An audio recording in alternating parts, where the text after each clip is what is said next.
Mesdames, Messieurs, bonjour et bienvenue dans La Voix est libre, une émission exceptionnelle réalisée aujourd'hui en direct et en partenariat avec France Bleu. La campagne a repris, vous le savez, depuis le début de la semaine et nous sommes désormais à 8 jours du premier tour de scrutin. Nous allons interroger tour à tour les deux principaux candidats de cette campagne. Christophe Clergeau, socialiste pour la gauche, et Bruno Retailleau, républicain pour la droite et le centre. Nous avons procédé au tirage au sort de l'ordre de passage de ces deux têtes de liste. Et c'est Bruno Retailleau qui sera le premier à répondre aux questions de nos deux journalistes. Bonjour, ils sont dans ce studio. Bonjour. Antoine Denecher pour France Bleu Loire-Océan et Virginie Charbonneau pour France 3 Pays de la Loire. J'invite tout de suite à nous rejoindre notre premier invité, Bruno Retailleau.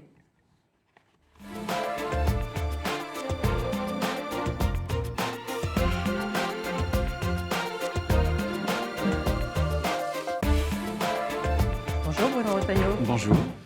Vous étiez hier aux Invalides pour l'hommage national aux victimes des attentats de Paris.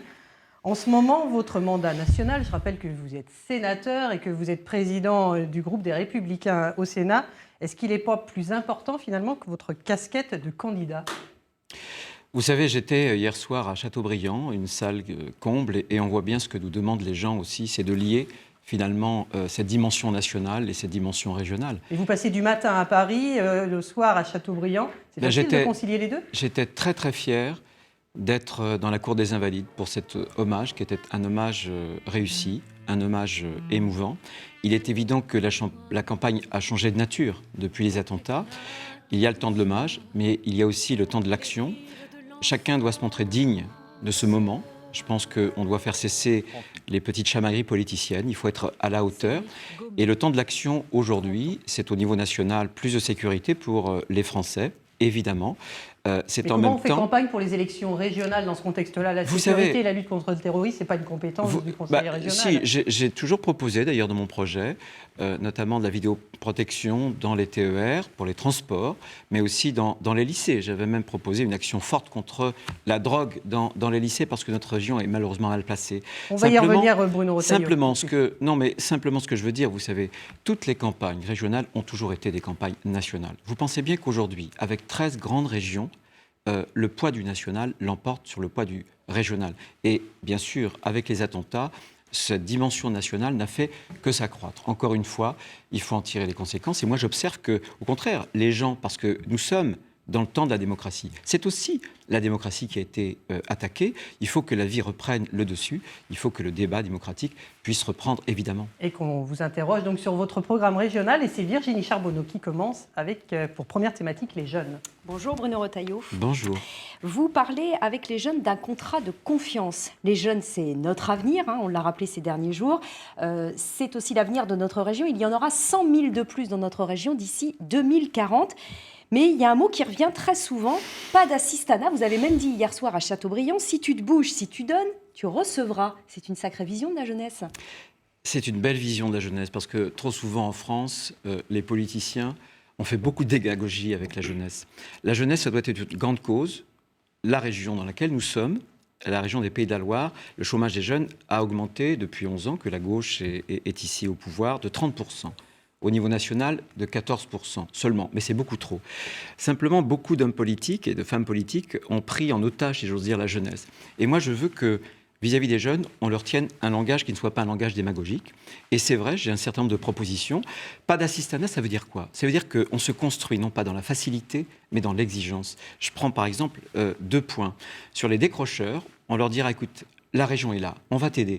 Mais il faut que tu fasses un effort individuel. Si tu ne fais pas un effort, si tu ne te bouges pas, on ne pourra pas t'aider. Alors, par exemple, on va créer un contrat d'effort individuel, des écoles de production dans chaque département. Vous savez, les jeunes décrocheurs, souvent, ils sont décalés par rapport à la théorie. Il faut les réhabituer justement à la théorie, mais en passant par la pratique, dans des ateliers. Voilà. Et chacun devra faire l'objet d'un suivi avec un tuteur personnalisé. Voilà. Deuxième chose, le gouvernement socialiste a coupé en deux les bourses au mérite. Vous savez, pour les bacheliers qui ont une mention très bien et qui viennent de familles modestes, C'est terrible ça. Eh bien, nous restituerons l'intégralité de cette prime à l'effort, de cette prime au mérite, parce que c'est l'exemplarité. Et je pense que rien n'est pire que de dire aux jeunes, tu ne bouges pas et on va t'aider, on va te maintenir dans l'assistanat. Mais sur le budget de la région, alors que c'était une compétence nationale. Absolument, parce que ce ne sont pas des gros budgets. Mais ça, c'est fondamental. Puis il y a aussi l'apprentissage. Je pense que ce que nous demandent les jeunes aujourd'hui, ce n'est pas d'avoir, comment dirais-je, un discours démagogique, un discours de facilité. C'est en même temps de leur faciliter la vie et de leur mettre le pied à l'étrier. Et je pense que de ce point de vue-là, l'apprentissage, c'est la meilleure voie. Alors justement, l'apprentissage, vous dites que c'est un des grands échecs de la majorité sortante et vous proposez un Grenelle de l'apprentissage. Je pense que c'est un échec de la gauche, globalement. La gauche de Paris et la gauche de Nantes, de la région, ce sont les deux mêmes gauches, d'ailleurs. Il n'y a aucune différence. Jamais il y avait eu autant de baisses d'apprentis depuis ces dernières années. Ce que je propose, moi, effectivement, c'est un Grenelle de l'apprentissage, c'est-à-dire que une des premières actions, si nous sommes élus au mois de décembre, ce sera de réunir les branches professionnelles, les entreprises, les centres de formation, publics et privés, tous ceux qui ont à cœur cette cause, pour se donner une feuille de route. J'ai fait des propositions très claires. Je veux que l'apprentissage, demain, puisse être la voie de l'excellence, la voie de la réussite. Vous savez, on peut réussir avec l'apprentissage à partir du CAP, tout comme en école d'ingénieur. Mais tous les jeunes des Pays de la Loire ne seront pas apprentis. Non, bien sûr, parce qu'il y a l'enseignement général. Et simplement, on a dénigré en France. On a trop dénigré l'apprentissage.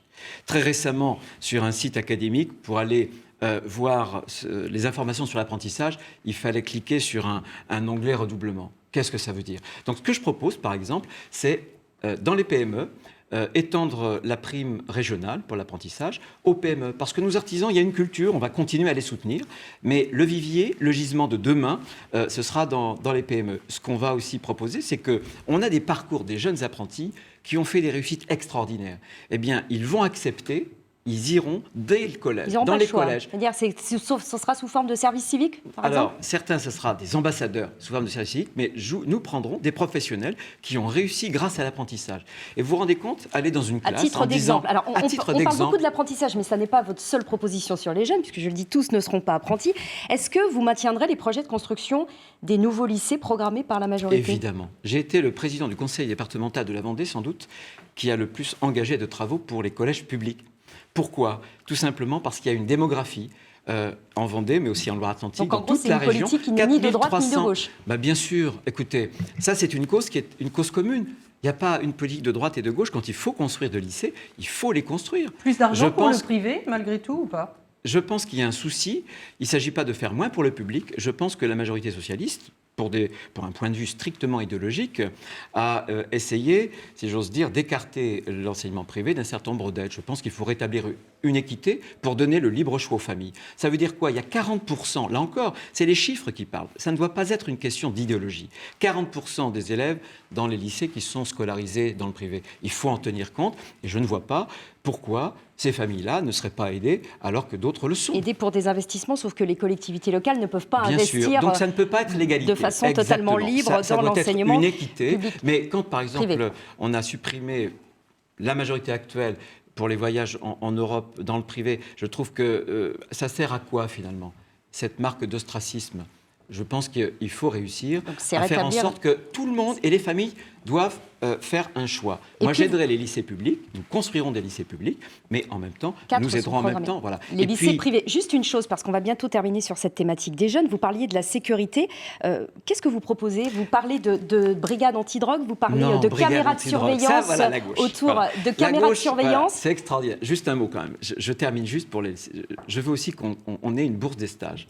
Parce que vous savez, quand un élève est dans une famille modeste, qui n'a pas de relation, c'est très difficile de trouver un stage. Et on sait aujourd'hui que le stage, c'est souvent la première case de l'accès à l'emploi. Donc, on créera une bourse de stage. Les entreprises que nous aiderons, par exemple, par la commande publique, seront obligées d'accueillir des stagiaires. On leur demandera, d'accueillir des stagiaires. C'est vraiment Alors, pour la sécurité, une petite contrainte.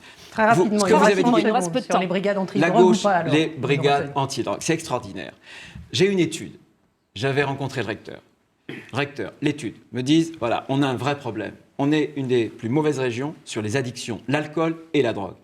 J'ai proposé justement que des jeunes sous contrat de service civique puissent aller comme des ambassadeurs anti-drogue. Est-ce que c'est ça des brigades antidrogue, tout de suite, Alors, quel la que gauche soit le m'est terme, tombée en tout dessus. cas. Eh bien, moi, je vais vous dire, ça n'est pas en disant aux jeunes, tu peux faire ce que tu veux.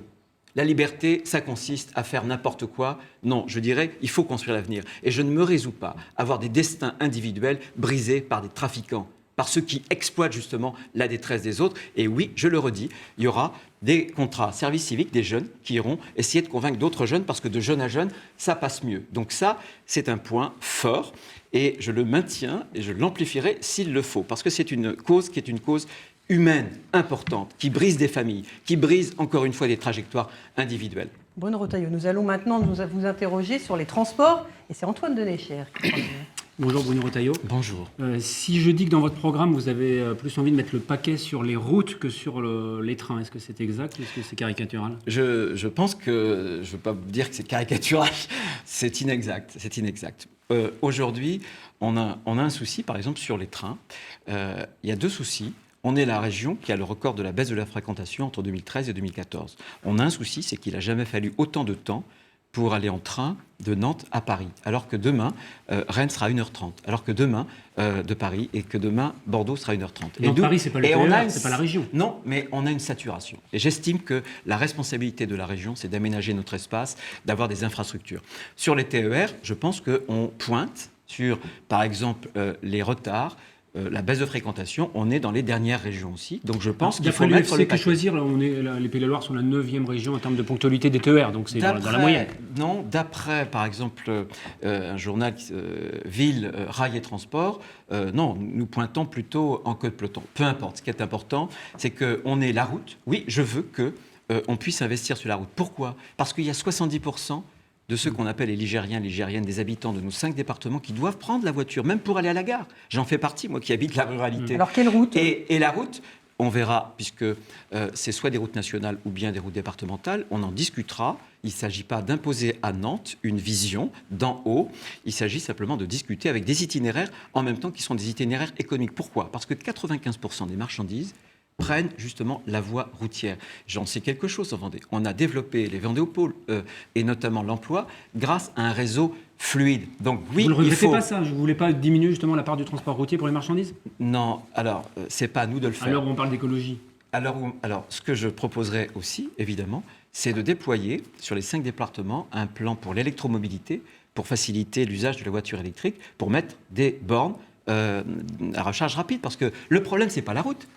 Ce qui pollue, c'est pas la route. Ce qui pollue, c'est le véhicule. Si demain on a des véhicules électriques, eh ben, on ne rejettera pas de CO2 et ce sera positif. Ce que je veux dire, c'est que, notamment pour tous ces territoires qui n'ont pas la chance d'avoir un TER, qui n'ont pas la chance d'avoir la gare, la route, c'est le développement économique, c'est le moyen de l'aménagement de notre espace. Et puis, quand on vient à Nantes, le lundi matin, tous les lundis matins, tous les jours de la semaine, et que vous avez des bouchons, que la Loire est devenue infranchissable parce qu'on ne veut pas faire de franchissement, Rouen a fait son franchissement, Bordeaux a fait un franchissement, et nous, on est là, les bras ballants. Donc pour expliquer aux téléspectateurs, c'est un franchissement à l'ouest de Nantes, entre Nantes et Saint-Nazaire. Pas seulement, Ancenis aussi. D'accord. Alors celui-ci... C'est un budget colossal. Non, c'est pas un budget colossal. Regardez, le pont Bordeaux, Chabandelmas, qui a été inauguré il y a très peu de temps, a coûté 150 millions d'euros. Tout le monde s'y est mis. L'État, la ville plutôt... Oui, mais l'État s'y est mis, c'est l'État. Bien sûr, l'État, le département, le la région, etc. C'est rien, 150 millions d'euros. En plus, c'est un investissement. Un investissement ponctuel. C'est pas du fonctionnement qui revient tous les ans. Si la Loire est une barrière, alors que les échanges s'intensifient de marchandises, d'hommes et de femmes, entre la Bretagne, le Sud-de-Loire, le Poitou-Charentes et l'Aquitaine, et c'est la route en même temps qui va justement du sud de la France jusqu'à Dunkerque, eh bien, si vous mettez un mur, eh bien, ce mur-là, il fera que demain, nous régresserons d'un point de vue économique. Et moi, je veux justement une région qu'on puisse aménager, fluide, et une région où on puisse créer de l'emploi. Si vous voulez un franchissement de la Loire, c'est aussi pour permettre aux Vendéens, mais aussi à tous ceux qui habitent au Sud-Loire, d'accéder au fameux aéroport de Notre-Dame-des-Landes, parce que ça ne vous différencie pas de votre adversaire socialiste. Vous êtes, comme lui, favorable à ce projet. Il y a deux choses. Le franchissement, c'est pour aller plus vite à Notre-Dame-des-Landes, mais c'est surtout en même temps ce qu'on appelle l'autoroute des estuaires, pour aller de Bayonne à Dunkerque, comme je le disais. Ce qui me différencie, c'est que je suis droit dans mes bottes. Voilà, j'ai affirmé clairement que, on ne pouvait plus supporter l'ultra-violence des zadistes. Ça n'est pas possible. J'entendais Mme Bringui dans un débat cette semaine. Qui est la tête de qui liste Europe Écologie Les Verts. indiquait que les zadistes sont des gens pacifiques. C'est pas ce que dit Manuel Valls. Elle dit que 95% des zadistes sont pacifiques. Il les traite d'ultra-violents. Mais demandez aux commerçants du centre-ville de Nantes, 2 fois des saccages. Demandez aux journalistes dont les pneus de voiture ont été justement crevés. Demandez aux gendarmes. Donc on évacue la ZAD, y compris en ce moment où la sécurité nationale est quand même... On évacue le président de la région. Le président de la région doit avoir un pouvoir d'influence, bien évidemment. Et il faut bien sûr faire Notre-Dame-des-Landes. Pourquoi ? Parce que depuis 10 ans, c'est l'aéroport qui connaît le plus fort trafic en France, la plus forte progression de trafic en France, Nantes-Atlantique, bien évidemment. Parce qu'en 2014, il y a eu une saturation sur 100 jours et parce que ce sera demain de l'emploi. Et toutes ces grandes infrastructures, il faut se projeter. Et ce que je déplore aujourd'hui dans notre région, c'est quand on regarde les grandes infrastructures, le port autonome, le port de Nantes-Saint-Nazaire, qui est le débouché sur le monde, va pas bien, pas de franchissement d'Alloire, pas d'investissement sur les routes de la part de la région, des problèmes ferroviaires, il y a eu le train entre Nantes et Châteaubriand, ça par exemple, vous êtes favorable ou pas ? Vous trouvez que c'est un bon bilan de la gauche ? Non seulement j'y suis favorable, mais je vous rappelle que c'est nous qui l'avons lancé avec Michel Huneau. Nous en parlions hier soir encore à Châteaubriand. Donc les choses sont claires simplement. La région doit jouer d'abord avec ses nouvelles compétences un rôle d'aménageur du territoire et en même temps de développeur du territoire. Et il n'y aura pas demain de croissance économique sans grandes infrastructures. Évidemment, la majorité qui s'est fait capter, prendre en otage par la minorité écologiste a été mal placée justement pour promouvoir cette politique de grands investissements dans les infrastructures. Il reste 30 secondes. En 30 secondes, Bruno Retailleau, vous dites justement, je suis sénateur, je suis président du groupe Les Républicains au Sénat, j'ai un poids national et si je deviens président de la région, ça m'aidera à décrocher ces infrastructures au niveau national. En résumé, c'est ça ? Exactement. Ce que je veux dire par là, c'est que demain, on aura 13 régions. Regardez qui se présente à la tête de ces grandes régions, M. Barthelone et bien d'autres, M. Vauquiez, etc., Mme Pécresse. On voit bien que ce sont tous des personnalités qui ont un poids politique national. Parce qu'en France, on est très jacobin et que beaucoup des clés de notre avenir sont à Paris. Il faut peser. Et le contrat de plan pour la région des Pays de la Loire, on est la dernière région. Pour les 5 prochaines années. Pour les 5 prochaines années, la subvention de l'État est la plus petite par rapport au nombre d'habitants en Pays de la Loire. 112 € seulement. Quand vous regardez Poitou-Charentes, sans doute avec Ségolène Royal, 282 €. Donc c'est une démonstration que si nous n'avons pas de poids, nous n'aurons pas d'influence. Et c'est important que demain, les présidents de région, dans la concurrence des 13 régions, puissent avoir ce poids, cette influence politique. On passe à la dernière partie avec Virginie Charbonneau sur l'économie et les finances. Alors, Bruno Retailleau, vous venez de dire à l'instant, il n'y a pas de croissance sans grande infrastructure. Ça veut dire sans investissement, forcément.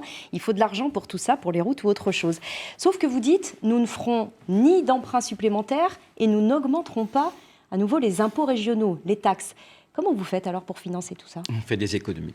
On fait des économies, exactement ce que moi j'ai fait en Vendée, par dizaines de millions d'euros. On les fait de différentes façons. On les fait, par exemple, en baissant les dépenses de communication. On les fait, par exemple, en vendant les petits hôtels de la région que la région avait financé dans chaque département. Je proposerai aux conseils départementaux de nous louer simplement quelques centaines de mètres carrés. Ça sera beaucoup moins cher et on récupérera combien la somme de 9 millions d'euros. Sur un budget d'1,5 milliard, c'est quand même très peu. Mais oui, mais c'est, vous savez, ce qu'on dit chez nous et dans la région, c'est que les petits ruisseaux font les grandes rivières. Ça veut dire aussi que plus des voyages pléthoriques avec des délégations. Pour aller à Rio en 2012, une délégation de 17 personnes, franchement. On peut faire avec beaucoup, beaucoup moins. Il y avait encore un bureau, une sorte d'ambassade avec 3 personnes à Bujumbura, au Burundi. Donc bien sûr que l'export, c'est par exemple, il est fermé désormais. Mais il faut s'appuyer sur des réseaux qui sont des réseaux qui existent, CCI International, Business France, etc. C'est évident qu'il faut. De façon plus pérenne au niveau des fonctionnaires. Vous dites, on ne remplacera pas tous les fonctionnaires qui partiront à la retraite. On ne peut plus. On ne peut plus. D'une part parce qu'il y a une politique de politisation de l'administration régionale. Et je le déplore. Pourquoi doublonner ? C'est-à-dire qu'on a placé des gens... c'est ce que vous dites ? On a doublonné des postes politiques à côté de postes administratifs. Sauf que ces personnes sont contractuelles. Là, on parle de fonctionnaires. Bien sûr, mais il s'agit de mettre personne à la porte. Simplement, si nous ne contenons pas, nous ne maîtrisons pas la masse salariale, à ce moment-là, le fonctionnement de la région augmentera et ça sera une augmentation au détriment de la diminution de l'investissement. Vous savez, la Cour des comptes, il y a 1 an, avait sorti un bilan très critique sur les collectivités. Elle avait indiqué d'ailleurs que dans les 3 départements qui avaient réussi à maîtriser la masse salariale, il y avait la Vendée. Ce que j'ai fait dans mon département, il faudra le faire aussi, mais de façon absolument humaine, dans le dialogue social. Précisons aussi, Bruno Retailleau, que la Cour des comptes régionale a aussi donné un satisfecit sur les finances du Conseil régional sortant. C'est pas en disant du tout, que la gestion était saine, ce n'est pas du tout la lecture que les perspectives étaient bonnes. Ben, c'est marqué elle a dit aussi, par exemple, marqué dans le texte. Elle a dit, par exemple, que le service économique était doublonné entre l'agence régionale et les services de l'administration. Donc, quand on est rendu à doublonner dans sa propre administration, vous voyez bien qu'il y a un problème. C'est l'État qui doublonne, en fait, avec ça sa région. N'est pas l'État qui... Non, ça n'est pas ça. C'est l'agence créée par le Conseil régional qui doublonnait, c'est ce qu'avait dit le rapport de la Chambre régionale des comptes il y a peu de temps, avec le propre service de l'action économique de l'administration régionale. En même temps, il y a des analyses, on ne va pas passer tout le débat sur ça, qui disent que les dépenses de fonctionnement de la région Pays de la Loire sont tout à fait dans la moyenne nationale. Vous critiquez aussi beaucoup la dette, c'est vrai qu'elle a été... Les régions sont gouvernées par la gauche, et la gauche, comme au niveau national, s'est lancée dans une politique de dépenses publiques effrénée. Voilà. La dette en Pays de la Loire est importante, elle dépasse le milliard d'euros, mais la dette a été faite pour investir. C'est en tout cas ce que dit la majorité sortante. Est-ce que pour vous, c'est une mauvaise chose de s'endetter pour investir, pour le rail, pour les lycées ? Il faut investir, mais il vient un moment donné où trop de dettes tue l'investissement. Pourquoi ? Investissement, c'est aussi du travail pour les BTP, par exemple. Exactement. C'est pour ça que mon plan de relance pour l'investissement sur les routes, c'est pour soutenir nos PME qui vont très très mal aujourd'hui, notamment dans le BTP. Mais au moment où je vous parle, l'an prochain, le plan prévisionnel d'investissement de la région va connaître une baisse. La majorité elle-même l'avait programmée parce qu'il y a une politique d'investissement, mais aussi de dépenses publiques, qui a fait que notre dette a trop augmenté. Donc il faudra justement contenir les emprunts, contenir la masse de fonctionnement pour pouvoir consacrer des euros utiles à l'emploi, utile au développement, parce que l'économie, utile à la formation. L'économie est une compétence, devient une compétence de la région. Vous proposez un contrat de confiance avec les PME. Vous savez, dans nos départements, il y a environ 90% d'entreprises qui ont moins de 50 salariés. Ça monte dans des départements comme la Mayenne, comme la Vendée, à plus de 97%. En priorité, évidemment, le socle. Plus que STX ou Airbus, par exemple. Si, mais ça n'empêche pas qu'on a besoin des grands groupes, parce que derrière les grands groupes, il y a aussi les PME. Simplement, vous avez 1600 dispositifs d'aide. Comment voulez-vous que les PME puissent s'en sortir ? Vous allez donc les simplifier ? Donc il faut simplifier. Il faudra simplifier avec un contrat de croissance très simple, très très simple. C'est nous qui nous adapterons aux besoins de la PME. Ça, c'est clair. Il faut aussi faire du patriotisme économique. La PME doit pouvoir avoir accès aux appels d'offres, à la commande publique. Et nous formerons aussi les chefs d'entreprise qui le souhaiteront à bien répondre à ces appels d'offres. C'est devenu une science, c'est terrible. On est dans une telle complexité aujourd'hui que répondre à un appel d'offres, c'est compliqué. Et ce patriotisme économique, moi j'en suis fier. Il faut que ceux qui payent de l'impôt sur notre territoire puissent bénéficier de nos investissements. Et puis dernière chose, il ne nous reste pas très très longtemps, vous proposez un pacte pour la ruralité. C'est important dans notre région qui est aussi rurale. Ça consiste en quoi rapidement ? Le pacte pour la ruralité, c'est pour essayer de faire face à cette fracture territoriale. Il y a des territoires qui vont bien, des territoires qui sont beaucoup plus fragiles. Donc l'idée, c'est d'essayer de donner un coup de main. Par exemple, en matière de démographie médicale, il faudra créer une mission avec l'État, l'ARS notamment, l'Agence régionale de la santé, mais en même temps les départements, mais en même temps l'intercommunalité, pour qu'on puisse faire face justement à cette baisse de la démographie médicale. Il faut avoir des médecins. En France, il y a un Français sur 5 qui s'éloigne des soins parce qu'il n'a pas accès en termes de distance. Donc ce sera ça, ce sera la couverture, notamment en matière numérique. Le milieu rural a besoin, tout comme le milieu urbain, on a les mêmes besoins. Moi, je suis un enfant de la ruralité. On a besoin en même temps de très haut débit, on a besoin de couverture mobile. C'est en même temps des caisses de soutien qui viendront pour soutenir l'activité. Les commerces, parce que les commerces, c'est aussi la vie, etc. Mais ce que je veux, c'est un territoire qui soit équilibré et je veux surtout pas de région à deux vitesses. D'un côté, Nantes et de l'autre côté, tous les territoires. On a besoin d'une métropole qui rayonne. Il n'y a aucun souci là-dessus, mais il faut penser aussi aux fragiles. L'aménagement donc du territoire. Merci beaucoup Bruno Retailleau d'avoir répondu à nos questions. Avant d'interroger le socialiste Christophe Clergeau, je vous propose d'écouter sur ces 3 thèmes 3 autres candidats. Et on commence par le Parti communiste avec sa tête de liste Alain Pagano. On est pour la gratuité des transports scolaires, mais plus globalement, on a envie que les transports en commun, il y a un effort vigoureux qui soit fait pour des offres tarifaires adaptées. Et notamment, on voudrait baisser le plein de tarifs TER. On veut aller aussi vers le billet intermodal unique, c'est-à-dire vous prenez votre ticket pour le tram à Nantes, vous allez prendre le TER avec le même billet. Et si vous allez à Angers, vous êtes toujours avec le même billet pour prendre les bus et les trams. Pour l'apprentissage, on souhaite travailler un statut de l'apprenti qui permette d'établir un petit peu des droits et des devoirs et favoriser l'apprentissage sous statut scolaire. Alors sur l'économie, je dirais il y a plusieurs points. Petit 1, le développement d'un emprunt qui soit ciblé fortement sur la relocalisation de l'emploi, qu'on aide les entreprises à ramener l'emploi dans notre région. La deuxième chose, c'est que parallèlement, on veut un renforcement du rôle de la commission de contrôle des fonds publics. Et enfin, la troisième chose, une mesure pour aider les salariés à reprendre leur boîte en scope quand c'est le cas, en les accompagnant pour cela. Il est aussi à gauche sur l'échiquier politique, ancien docker, ancien élu Europe Écologie Les Verts. Aujourd'hui, il mène la liste régionaliste. On écoute Gilles Denigaud. On est quand même assez critique. Je mets plus de temps à aller à Quimper que d'aller à Paris. Quand j'habite Saint-Nazaire, il y a quelque chose qui cloche et il y a un danger sur la ligne Quimper-Nantes. Donc on voit bien que la Bretagne est encore la Bretagne administrative et délaissée sur ce maillage de transport ferroviaire qui est un maillage polycentrique. C'est Paris qui est l'axe qui pompe toutes les ressources, toutes les énergies, toutes les élites et tous les pouvoirs. À la place du revenu du RSA, faire un revenu social garanti, la sécurisation professionnelle tout au long de la vie, qui permettrait de mettre les jeunes directement le pied à l'étrier et non pas d'être pendant des années à chercher des petits jobs. Ça, c'est un parcours de sécurisation financière et professionnelle. Et ça, c'est à la région de le faire ? Mais bien sûr que la région peut le faire. Si on refonde les régions, on refonde aussi leurs compétences et leurs moyens financiers. Oui, bien sûr. Dans une Bretagne réunifiée, dans des régions remodelées, en Pays de la Loire, lever l'impôt est une question qui se posera et qui est utile. À l'autre bout de l'échiquier politique, ancienne conseillère régionale, tête de liste de Debout la France, soutenue par Philippe Devilliers, on écoute Cécile Belle-de-Gessé. Moi, ce qui me préoccupe, c'est surtout de faire des transports, des communications transversales entre moyennes villes.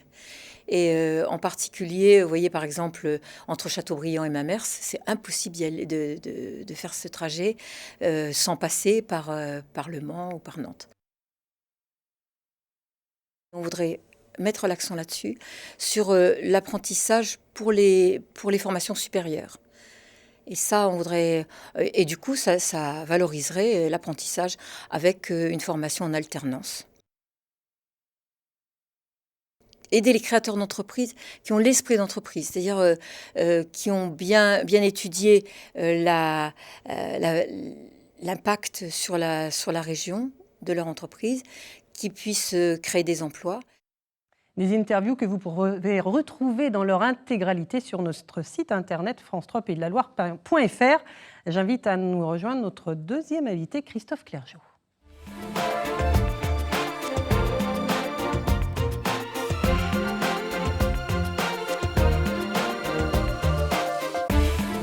Bonjour Christophe Clergeau. Bonjour.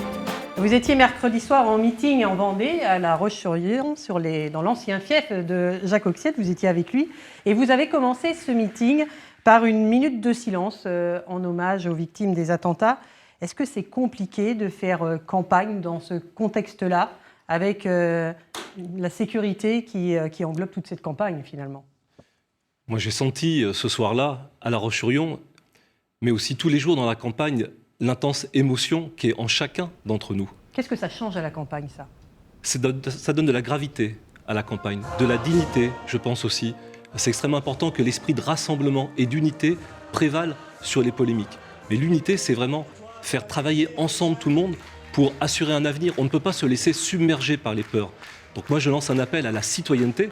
Le rendez-vous des élections régionales, c'est un acte de résistance face à la barbarie. Il faut voter, c'est ce que vous dites. Résister, c'est voter. Voter, c'est résister. Votez pour qui vous voulez. Pour qui vous voulez. Mais votez. Et puis il faut donner une espérance, un projet, une dynamique collective, ne pas laisser la peur l'emporter. Des lycéens du lycée Jean Moulin avaient écrit il y a quelques jours sur leur tableau d'expression « Prenons nos larmes comme des armes ». Et moi j'aime beaucoup cette expression, elle m'a beaucoup ému, parce que justement, la peur ne doit pas nous submerger, ça doit être un levier pour préparer ensemble l'avenir, construire ensemble une espérance. Vous parlez des lycéens, on va continuer à parler des jeunes et c'est Antoine Denécher qui vous interroge sur cette question. Bonjour Christophe Clergeau. Votre mesure phare, c'est la gratuité des transports scolaires. Comment vous financez ça? Puisque votre adversaire de droite dit que c'est une mesure typiquement socialiste, on n'a pas les moyens de la financer. Pourquoi je veux faire la gratuité des transports scolaires? C'est ça qui est la question la plus importante. Parce que moi, je donne une priorité totale à l'éducation. Nous allons accueillir, on disait 15 000 lycéens de plus. Ça va être probablement plus de 20 000. Ces lycéens, ces jeunes supplémentaires, c'est une chance pour la région. Une chance, on peut aussi la gâcher. Donc il faut donner des signaux très forts d'espérance, d'ambition. La gratuité des transports scolaires, c'est un signe supplémentaire d'ouverture de l'école. L'école doit être ouverte à tous. C'est l'école de la République qui est faite pour tous. En 2005, Jacques Auxiette a fait la gratuité des livres scolaires. Et je propose de franchir une nouvelle étape vers la gratuité de l'école, à travers la gratuité des transports. Et puis, c'est un acte de soutien au pouvoir d'achat des familles. J'ai rencontré une dame à Chalonnes qui a 2 enfants, 284 € par an à sa charge. Donc, quand on est dans l'espace rural, non seulement la vie est chère, les enfants passent du temps dans les transports, et en plus, on paye les transports scolaires. Donc, moi, je suis pour cette solidarité avec l'espace rural. Vous prenez en charge quoi? Les cars, le train, éventuellement les bus? Je prends en charge les cars, les trains empruntés par les collégiens et les lycéens. C'est la gratuité des transports scolaires de compétences régionales. C'était une idée de droite en 2010, proposée par Christophe Béchu. Et maintenant que je la propose moi, ça devient une mauvaise idée. Donc moi, je crois qu'il faut prendre un peu de hauteur par rapport à ça. Ce qui était bien hier est bien encore aujourd'hui. Comment vous la financez, Christophe Clergeau? Combien ça coûte et comment vous financez? On parle d'économie, vous parlez vous aussi de faire des économies à la région. Comment vous financez ça et combien ça coûte? En 2004, nous avons fait la gratuité des livres scolaires. Le coût de cette mesure, c'est la même chose qu'en 2004. Donc, nous pouvons le financer. Combien? Autour de 18 millions d'euros. Je ferai des économies aussi sur l'organisation des transports, cette nouvelle compétence globale, puisque en 2017, la région aura la compétence de tous les transports, les cars et le transport scolaire.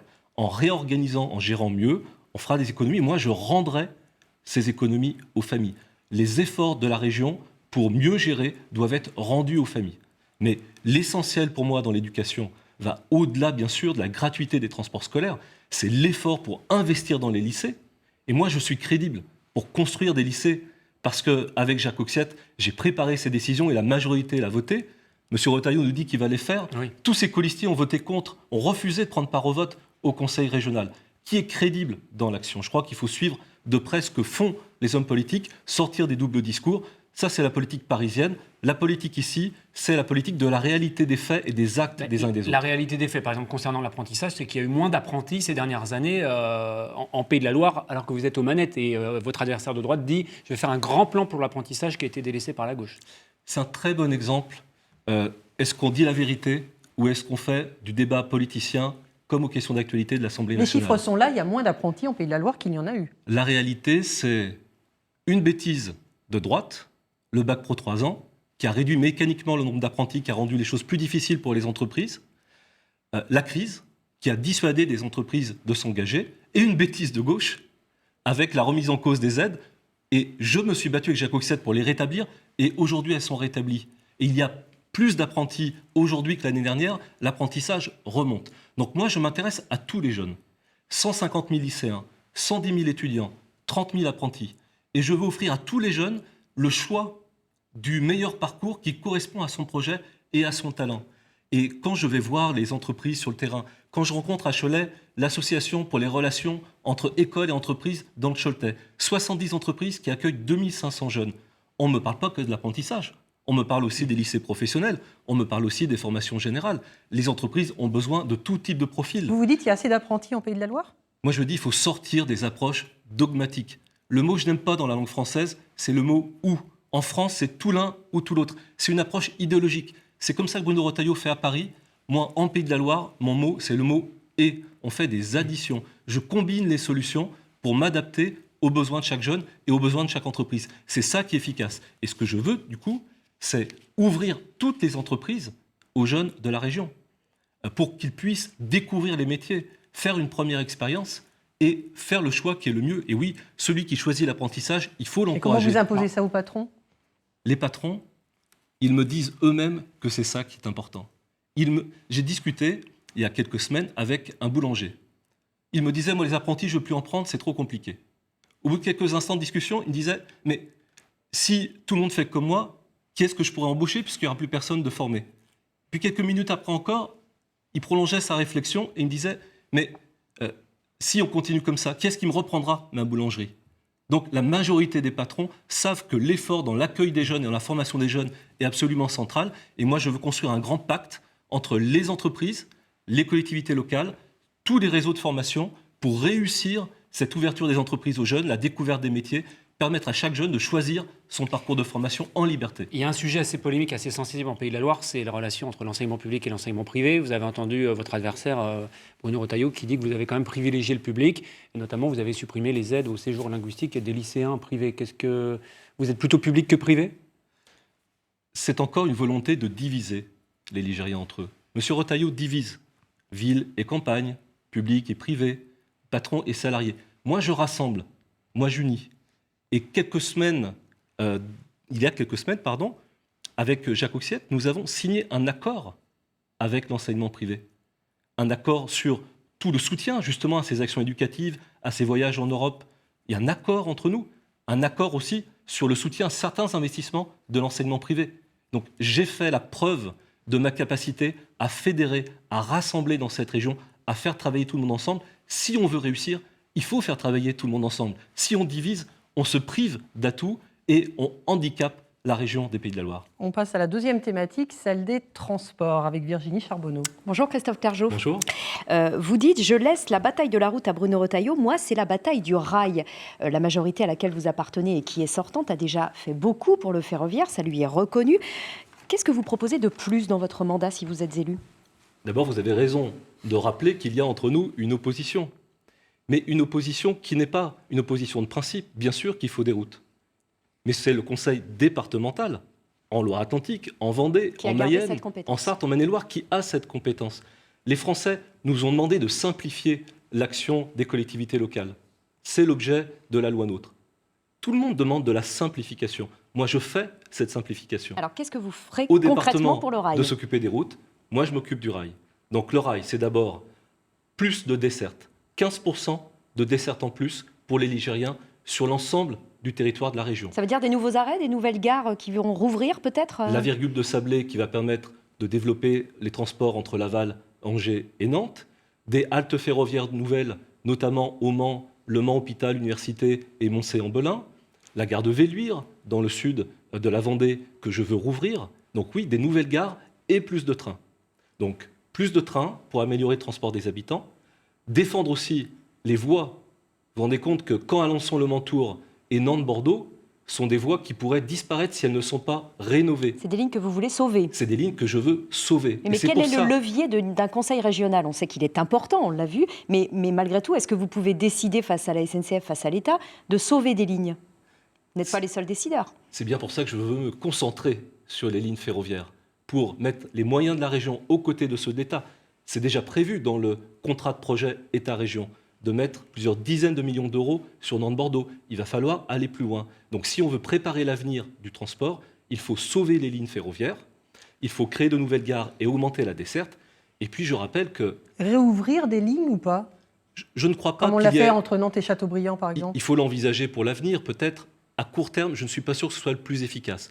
Et les candidats qui demandent, par exemple, la réouverture entre Mamers et Châteaubriand, ça vous semble envisageable ou totalement utopique? Moi, j'ai le souci d'apporter des solutions de déplacement à tous les habitants. 1er janvier 2017, j'aurai la responsabilité des trains, mais aussi la responsabilité des cars et du transport à la demande de proximité. Je devrais travailler avec chaque intercommunalité au plus près du terrain avec les habitants pour améliorer les transports. Donc l'alternative, ce n'est pas les trains d'un côté, les routes de l'autre. C'est une région qui s'occupe des trains, des cars, du transport du quotidien. Par exemple, pour amener une personne âgée au marché. Donc le train n'est pas la solution à tous les Ce n'est modes de évidemment pas la déplacement. solution Évidemment. à tous les déplacements. Quand je suis allé à Fougerolles-du-Plessis, dans le nord de la Mayenne, les élus ils voulaient discuter avec moi, justement, des lignes de car de demain et du Qui sont transport plus à la demande appropriées et- de proximité. et beaucoup c'est plus pour ça, notamment, je ferai une carte unique transport pour qu'on puisse prendre le transport à la demande, le car ou le train, avec le même document, de manière beaucoup plus Une seule simple, carte. et le même prix. Et c'est Alors- ça qui va permettre de développer le transport collectif et de faire reculer la voiture. Alors- Parce qu'il faut faire reculer la voiture en offrant d'autres solutions aux habitants. C'est indispensable. Nous sommes à la veille de la conférence de Paris sur le changement climatique et nous devons être mobilisés sur cet enjeu. Dans les transports, il y a le train, il y a la voiture, il y a aussi l'avion. Notre-Dame-des-Landes, c'est un projet dont vous héritez, de la majorité dont vous sortez.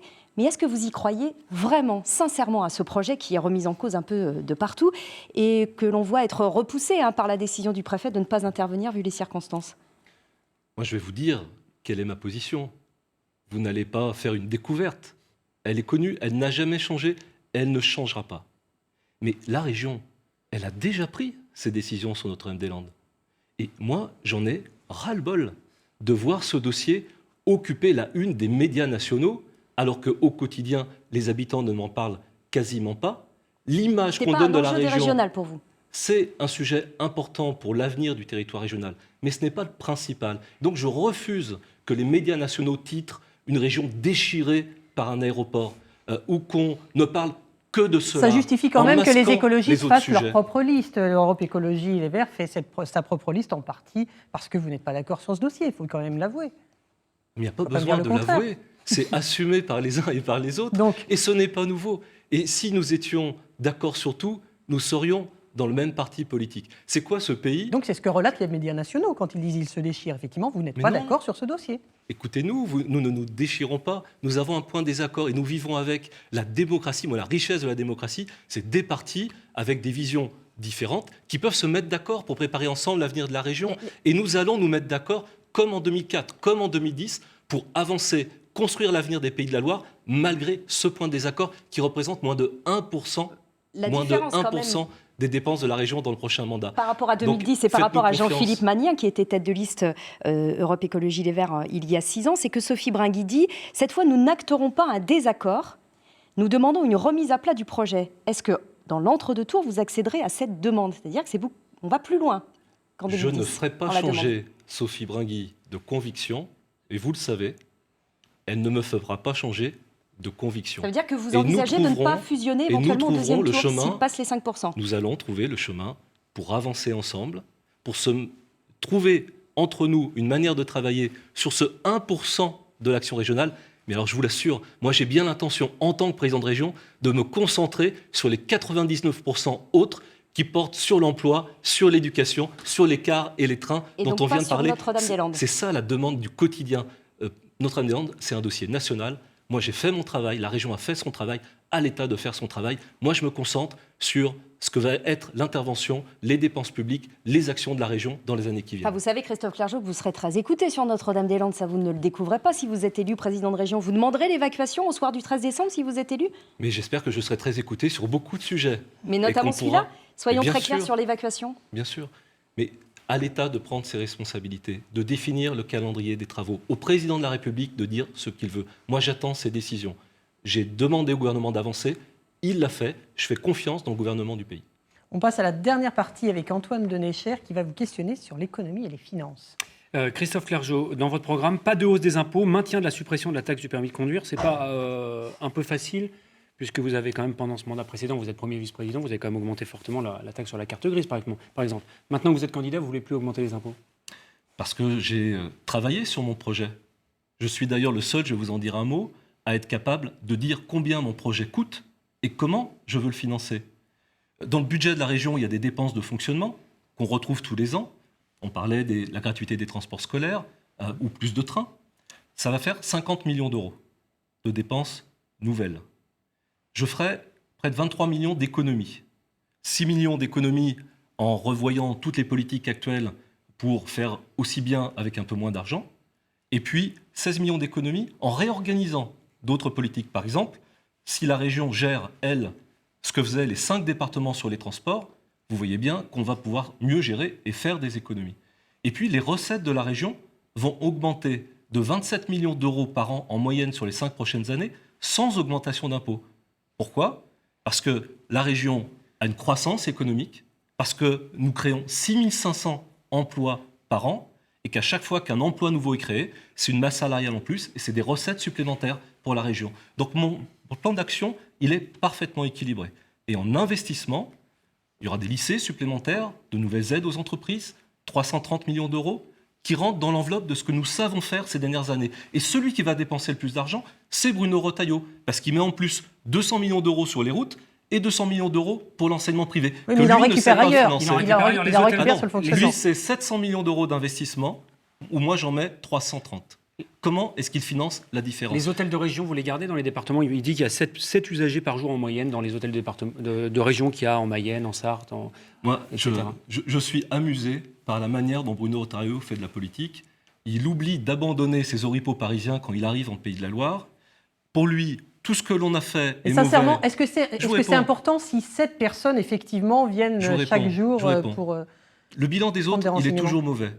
Ce qui est bien, c'est lui qui l'a fait. Les socialistes ne savent pas gérer. Ils ne comprennent pas les entreprises. Tout ça, personne n'y croit plus. Ça n'intéresse personne.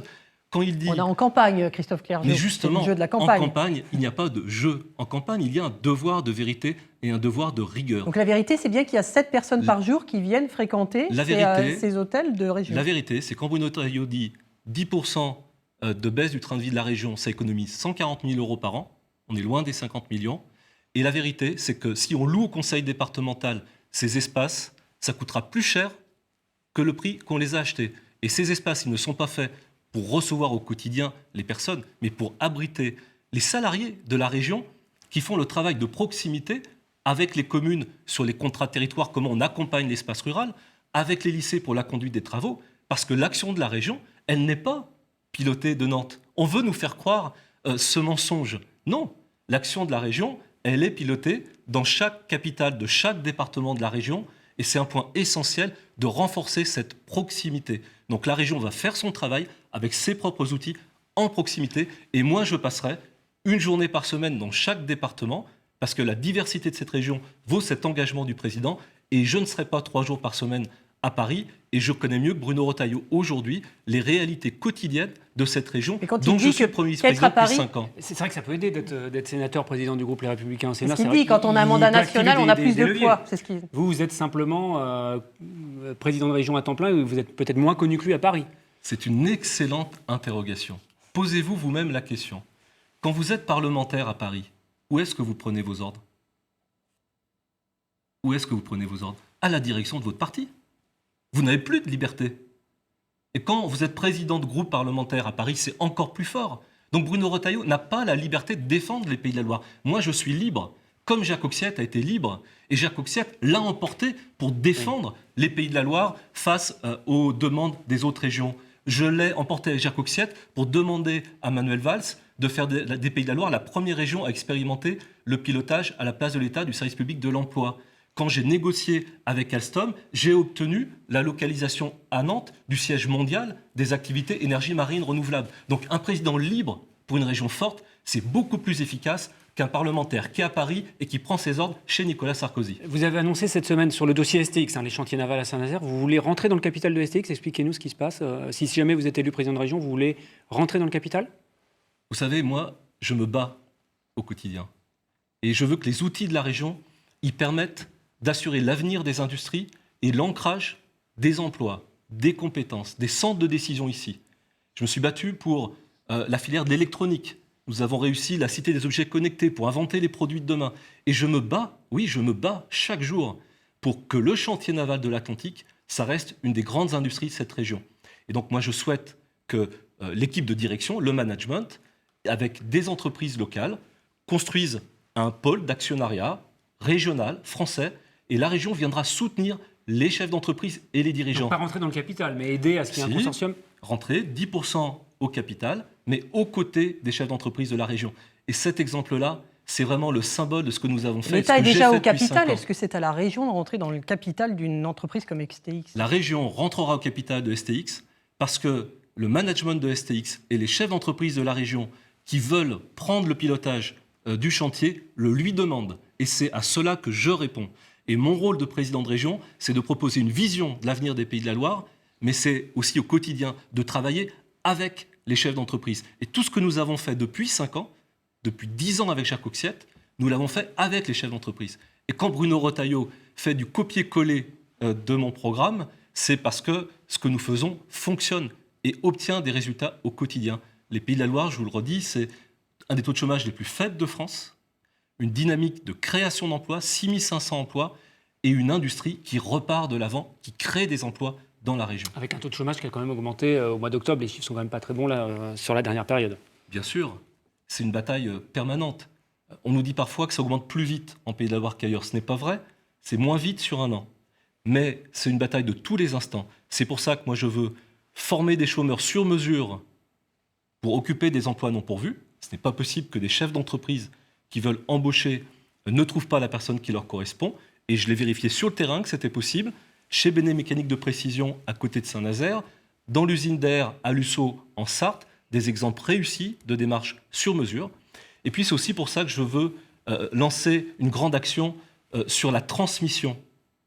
Les PME, c'est beaucoup trop large. Non, des commerces, des artisans, des très petites entreprises. 30% des chefs d'entreprise qui vont partir dans les 10 ans qui viennent. L'exemple de mon boulanger de tout à l'heure, qui a besoin de trouver un repreneur dans les années qui viennent. Donc on a beaucoup fait pour la création d'entreprises en Pays de la Loire. Vous n'allez pas aller voir tous les boulangers quand même, Christophe Clergeau. Mais comme on le fait avec le monde agricole, au contraire, on va demander à chaque boulanger quand est-ce qu'il veut partir à la retraite et s'il a une idée de quelqu'un pour reprendre son entreprise. Et ce n'est pas moi qui vais le faire, c'est la Chambre des métiers. Parce que nous travaillons ensemble, main dans la main, pour être efficace au quotidien, aux côtés des chefs d'entreprise. Et c'est ça qui marche en Pays de la Loire, cet esprit de collectif, cette fédération des énergies, ce partenariat entre les élus et les acteurs de terrain. Et pour ça, il faut être à temps plein, à 100% Pays de la Loire, 7 jours par semaine, président de région. Vous avez innové là, dans le dernier mandat en lançant par deux fois un emprunt obligataire, en fait, en demandant aux particuliers, aux entreprises de prêter de l'argent, une partie de leur épargne à la région. Vous voulez faire pareil dans votre prochain mandat? Encore relever l'emprunt? Peut-être. Pourquoi je dis peut-être? Parce qu'il faut vérifier que ça ne coûte pas plus cher que d'emprunter à une banque ou sur les marchés financiers. Mais en tout état de cause, ce que je veux faire, c'est mobiliser l'argent, l'épargne des habitants des Pays de la Loire pour financer des projets de création d'entreprises, de création d'emplois, ici en Pays de la Loire. C'est pour ça que j'ai proposé, par exemple, un livret d'épargne tourné vers les économies d'énergie, les énergies marines renouvelables. C'est pas vous qui le faites, c'est les banques. Mais la région n'est pas une banque. C'est la région qui interpelle les banques. C'est la région qui met les banques autour de la table, qui travaille vous en avez parlé avec les banquiers, ils sont d'accord? Bien sûr, ça les intéresse parce qu'on a besoin de mobiliser l'épargne des Ligériens dans les banques régionales et que ça ne parte pas sur les marchés financiers mondiaux pour avoir une capacité ici à apporter du crédit ou des fonds propres aux petites entreprises qui veulent se développer. Et le secteur de la transition énergétique et écologique, des énergies renouvelables, doit être un levier de création d'emplois et de croissance. Très rapidement, cet argent pour l'emprunt, vous l'investissez où? Majoritairement ou prioritairement? Il nous reste une petite minute. Là, j'ai parlé d'un livret d'épargne où les habitants placent une partie de leur épargne et pour investir dans des entreprises. Et sur les 2 emprunts précédents, nous avons investi dans les lycées et dans les entreprises. Plus de 15 000 emplois ont été sauvés en région grâce à des prêts apportés par la région aux côtés des banques dans des entreprises qui avaient une difficulté passagère. Cette réactivité, ce caractère offensif de la politique économique régionale qui s'appuie sur le projet des chefs d'entreprise, c'est ça qui marche, qui crée des emplois et que je continuerai en lui donnant plus de force et notamment plus d'ouverture internationale pour attirer des talents en Pays de la Loire. Voilà, de la conviction, ça sera le mot de la fin. Merci Christophe Clergeau, merci à vous deux d'avoir animé cette émission avec moi. Demain, 11h, nous vous proposons une autre Voix est libre exceptionnelle avec deux autres têtes de liste, Pascal Gana pour le Front National et Sophie Bringui pour Europe Écologie et les Verts. Et puis n'oubliez pas, mercredi soir à 22h50, un grand débat sur notre chaîne France 3 Pays de la Loire, sur France Bleu et également en partenariat avec Ouest France. Tout de suite, vous retrouvez Éléonore Duplay pour le journal régional.